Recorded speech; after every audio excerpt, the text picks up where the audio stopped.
Hi, this is Tim of the 1916 Company. Welcome and thanks for logging on. If you love this watch, email me, Team Mosso at the1916company.com for purchase pricing and availability questions concerning this watch. And this watch is one of the earliest, rarest, and most conservative models ever made by Bethune. This is the DB10 model, launched in 2003. Only 38 examples of all variants were manufactured, and it's part of an era when Bethune watches had fixed lugs, round cases, solid dials, and yes, customer calibers. This one's powered by a Schild 2072, albeit extensively decorated and adjusted by Bethune. So if you love Bethune, but you don't want one of the more avant-garde recent pieces, this is definitely the way to get into the brand with something that will always be rare. Again, only 38 made, and I believe only 21 were rose gold like this one or yellow gold. So the watch is 42 millimeters in diameter, 9.6 millimeters thick, and then it's 45.4 from lug to lug with a 22 millimeter spacing between the lugs. We'll throw it on my wrist, which is 16 centimeters in circumference, and it wears nicely. Super thin. In fact, it's thinner than the brand claimed, a rarity. It's also super short lug to lug, so you can wear this 42 millimeter watch on a wrist as small as 14 centimeters circumference, minus 16. Taking a look at the strap, you can see it's a more modern Bethune strap. So round scale alligator leather on the bottom, and then we have rectangular scale on the top.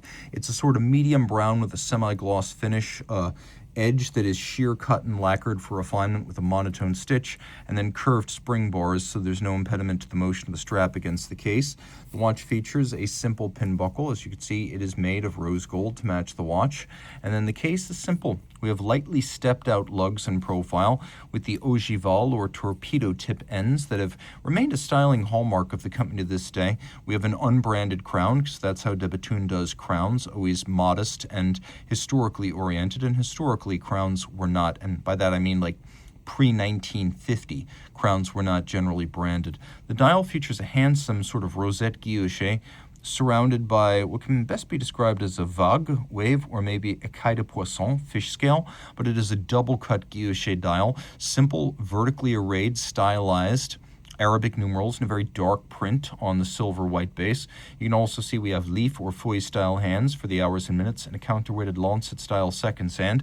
Inside, we have that A-Schild movement. Bethune calls this the DB2072, which is basically telegraphing its identity. It is a Schild 2072 from the 70s, albeit elaborately decorated and adjusted. And I've seen inside these watches, and the decoration is superb.